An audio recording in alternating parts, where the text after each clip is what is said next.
All right, Mr. Buckle here with example 2 from 8.1 in algebra, where we're finding the surface area of this cylinder here. The surface area of the cylinder is just the area of all of the shapes that make up the cylinder. So with a cylinder, we kind of have a different type of figure here. We have this label around the side, which is called the lateral area. It's not including the circle on the top or the circle on the bottom. So the first thing we're going to do here is find the area of this label. And what happens here is this label, so to speak, is a rectangle. It's just wrapped around these two circles. And if we want to find the area of a rectangle, we need to know the length and the height of that rectangle. So it might be a little difficult to see, but the height of this rectangle is 16, as indicated here. And then the width or the length of this rectangle is the circumference of the circle, because the rectangle starts right here and then wraps all the way around the circle and comes right back here.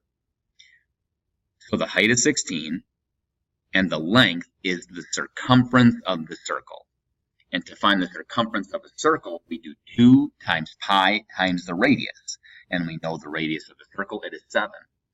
So the circumference of the circle is going to be 2 times pi times 7, which would be 14.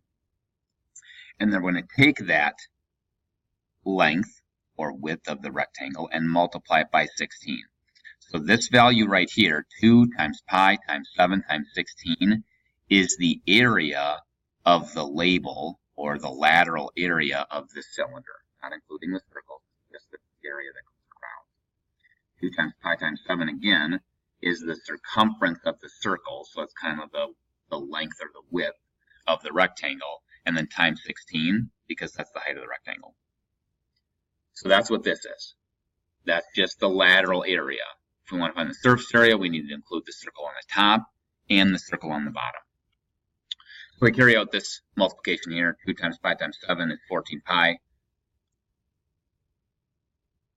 Times 16 is 224 pi. So this right here is the lateral area. And then we're going to find the area of those two circles. Area of a circle is pi times the radius squared. So this is the area of one of the circles. And then I'm going to multiply that by 2. Why? Because there are two circles. Carry out this multiplication here. 7 squared is 49. And then 49 times 2 is 98 pi. So this is the area of both of the circles. So we have the area of both the circles. We have the area of the label or the lateral area. And then we're going to take these two things and add them together, which will give us 322 pi. So 322 pi is the exact surface area of this cylinder. And then if I want to convert that to a decimal, I can change pi to 3.14. And if I change pi to 3.14, I get 1011.08. So that would be the surface area, an approximation of the surface area of this cylinder.